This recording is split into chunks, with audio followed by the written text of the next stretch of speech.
Hello mga kapatid, so for today's video, gagawa tayo ng vlog ng day 1 vlog natin dito sa YT channel. Kung hindi ka pa nakapag-subscribe sa ating YouTube channel, subscribe mo na yan at click mo lang yung notification dahil para lagi kang updated sa aking mga vlog. Day 1 vlog natin ngayon dito sa YouTube channel. Kaya, ang gagawin natin vlog for today is magluluto tayo ng ulam. Kaya, let's go! So, yun nga mga kapatid, dininto natin dahil marami pa tayong prosesong gagawin. Ang piprepare natin sa ito ngayon, ang ating piniritong isda. Hahatiin natin siya. Lalagyan natin ng malunggay at talbos ng kamote ang kalahati. Let's go, mag-prepare na tayo. Wait lang natin uminit ang ating mantika. Yan, dito tayo mag-prepare. So, i-update ko kayo mamaya pag nakapagkalong na ako. So, yun nga, patulad ka ngayon, hindi pa rin mainit ang mantika. Okay na masyado yan. Tamang pa-cute.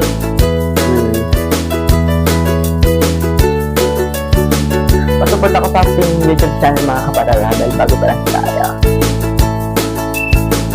Yan mga kapatid, ang update sa ating nilutong isda. Aray ko, tumalsik. Yan, update sa nilutong ating isda. So, nagka-problem pa nga tayo na wala ang ating fish. So yun mga kapatid, hanguin na natin ang ating isdang pinarito. Wait lang. Hanguin na nga natin ating pinaritong isda. Ang first batch natin pinarito. Ito ang ating first batch na pinaritong isda mga kapatid. Magsasalan tayo ulit ng second batch.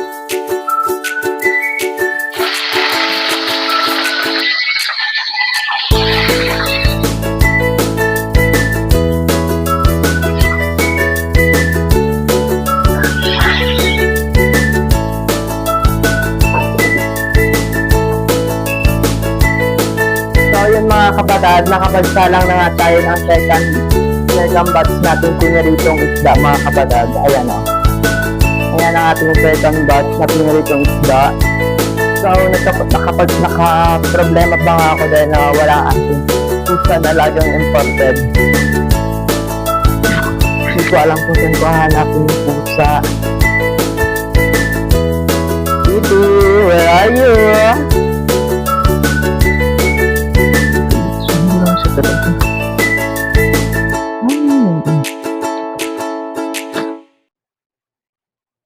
So mga kapatid, update ko ito mamaya pagkaluto ng second batch natin. So yun mga kapatid, samahan nyo muna ako maghanap sa aking alagang pusa na imported. Puntahan natin siya dito sa likod, baka nandito siya. Ang dami pang labahin na mga yan ang kasampan. So yun mga kapatid, may itlog na ating pato. Nangingitlog ng ating pato. Kikita ba siya? Ito, sungkitin natin. May itlog na ang ating alagang pato mga kapatid. Ayun mga kapatid, oh. Nangitlog na siya. Ngayon ko lang din siya napansin mga kapatid. So, wala din yung pusa dito. Kung napapansin nyo nga, maraming labahin. Ito ang nilabahan ko kanina. Yan. Ito mga nilabahan ko kanina, ang dami-dami.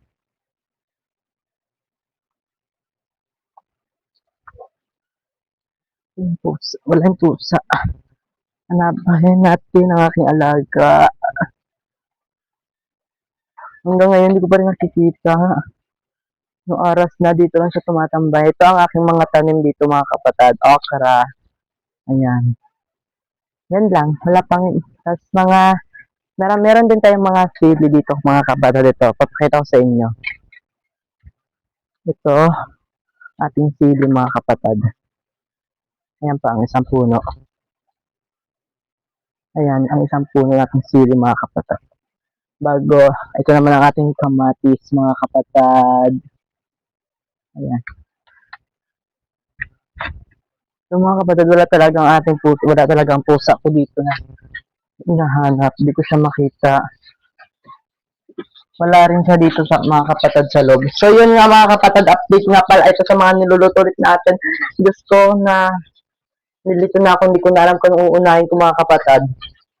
Babalik ka rin ko na sa mga kapatid ang ating piniritong isda.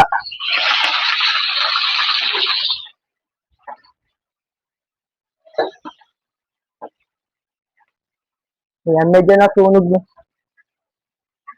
Medyo nasunog na nga sa mga kapatid dahil hindi ko siya nakagantayan ng maayos. Kakahanap ko sa pusa. Ayan, basang-basa na ako ng pawis. Kakahanap sa pusa, hindi ko pa rin hahanap. Update ko ulit. Ay, hindi ko na ng pawis. Update ko ulit kayo mamaya mga kapatid sa ating final na pagluluto. Hello mga kapatid, update sa ating nilulutong second batch na da. Hanguin na natin ulit.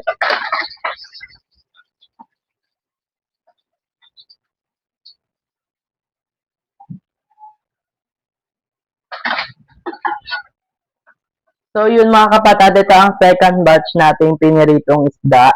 Isasalang ulit natin ang pang third batch na isda. Pang last na to. So, salang lang natin.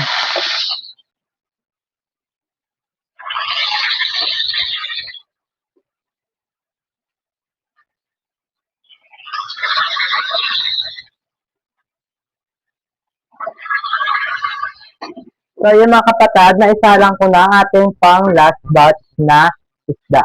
Wala na. Last na ang ating piniprito. Tapos, pagkatapos nito, iprito lahat mga kapatid, magsasabaw din tayo. Lalagyan natin siya ng, ano ba?